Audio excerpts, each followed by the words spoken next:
నిర్లక్ష్య పాలన మూగ జీవాల చావుకొచ్చింది. వేములవాడ కోడల మరణం తెలంగాణకు అరిష్టం. వారం రోజుల సమయంలో వేములవాడ దేవస్థానంలో భక్తులు సమర్పించిన కోడలు మరణించడం ఇది చాలా దురదృష్టకరం. ఇది రాష్ట్రానికి అరిష్టం. దీనివల్ల భక్తుల మనోభావాలు కూడా బాగా దెబ్బతింటా ఉన్నాయి. రోడ్లో కనీసం చలనం లేదు, ప్రభుత్వం పట్టించుకోవడం లేదు. ఒక వారం రోజుల్లో 26 కోడలు మరణించాయి. మరికొన్ని కోడలు అనారోగ్యం పాలై చావు బతుకుల్లో కొట్టుమిట్టాడుతూ ఉన్నాయి. అయినా ప్రభుత్వం వాటిని రక్షించే ప్రయత్నం కూడా ఈరోజు చేయడం లేదు. హాస్పిటల్లో దాదాపు 70-80 మంది రోగులు, మానసిక రోగులు కలుషిత ఆహారం తిని ఇలా అనారోగ్యం పాలైంది. ముందే ఆరోగ్యం బాగలేక, మానసిక పరిస్థితి బాగలేక దవాఖానలో చేరితే ఈ ప్రభుత్వానికి వాళ్ళు మరింత అనారోగ్యానికి లోనయ్యేటువంటి పరిస్థితి వచ్చింది. కోడలకు గడ్డి పెట్టే శాత కాకపోయా, మానసిక రోగులకు అన్నం పెట్టే శాత కాని ప్రభుత్వం ఈ కాంగ్రెస్ ప్రభుత్వం. ఇప్పటికైనా సోయి తెచ్చుకోండి. ఎంతసేపు బీఆర్ఎస్ వాళ్ళని ఏ కేసులు ఇరికిద్దాం,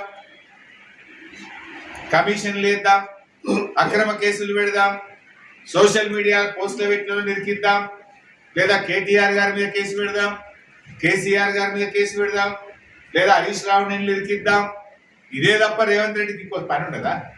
మా ఎమ్మెల్యేలను కేసులు పెట్టుడు, మా ఎమ్మెల్సీల మీద కేసులు పెట్టుడు, మా కార్యకర్తల మీద కేసులు పెట్టుడు. ఈ పని తప్ప నువ్వు అసలు పని చేస్తలేవు. రైతులు వడ్ల కుప్పల మీద చచ్చిపోతే నువ్వు చదివారు ఏమని? రైతులు ₹1 కట్ట బీమా పథకం అమలు చేస్తామని భట్టి గారు శాసనసభలో 3 అసెంబ్లీ సమావేశాల్లో తన బడ్జెట్ ప్రసంగంలో చెప్పారు. అసెంబ్లీలో బడ్జెట్ స్పీచ్లో చెప్పింది కూడా అమలు కదా? మేము డిమాండ్ చేస్తా ఉన్నాం, ఇప్పుడు ఈ వానకాలానికి రైతుల నుంచి ₹1 తీసుకోకుండా అసెంబ్లీలో బడ్జెట్లో ప్రసంగంలో చెప్పిన విధంగా ఈ వానకాలం పంటల బీమా పథకాన్ని రాష్ట్ర ప్రభుత్వం అమలు చేయాలి అని చెప్పి బీఆర్ఎస్ పార్టీ డిమాండ్ చేస్తుంది. ఆగస్టు కల్లా రుణమాఫీ చేస్తానని చెప్పి మాట తప్పడం వల్ల ఇలా తెలంగాణకు శాపంగా మారింది. దేవుడి మీద ఒట్టుబెట్టి మాట తప్పితే అది శాపంగా.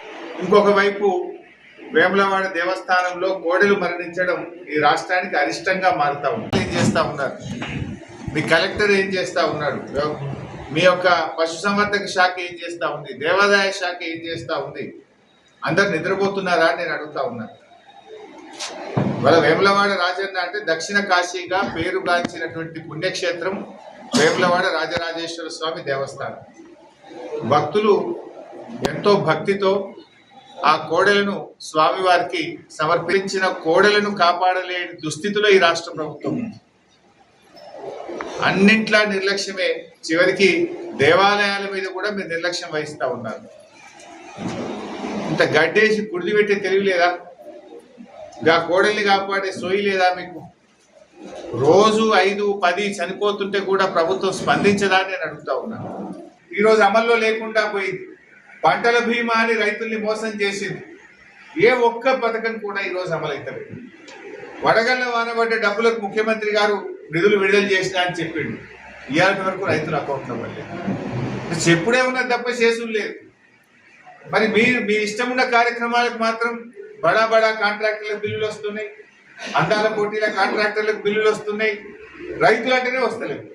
రైతులంటే ఎందుకంత చిన్న చూపు అని మేము అడుగుతా ఉన్నాం. పచ్చి రొట్టె విత్తనాల ధర ఎందుకు పెంచిండ్రు అని మేము అడుగుతా ఉన్నాం. ఇలా పత్తి విత్తనాలు కూడా దొరుకుతలేవు రైతులకు. అనేక చోట రైతులు ఇబ్బంది పడతా ఉన్నారు. ఇంకా విత్తనాలు కూడా సరఫరా చేయలేరా? 10 ఏళ్ల కేసీఆర్ హయాంలో ఏనాడు రైతు బంధు ఆగలే, ఏనాడు రైతు బీమా ఆగలే, ఏనాడు విత్తనాలకు ఇబ్బంది రాలే. ఈ రోజు ఎందుకు వస్తా ఉంది అని మేము రేపటి కేబినెట్ మీటింగ్ లో 3 పంటలకు రావాల్సిన రైతు బంధు డబ్బులు ఎకరానికి 18,000 నువ్వు బాకీ పడ్డావు.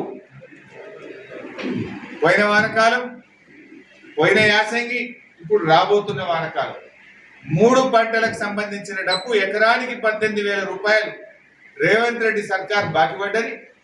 బాకీ పడ్డ 18,000 విడుదల చేస్తూ రేపు కేబినెట్ లో నిర్ణయం తీసుకోవాలని బీఆర్ఎస్ పార్టీ రైతుల పక్షాన్ని డిమాండ్ చేస్తుంది.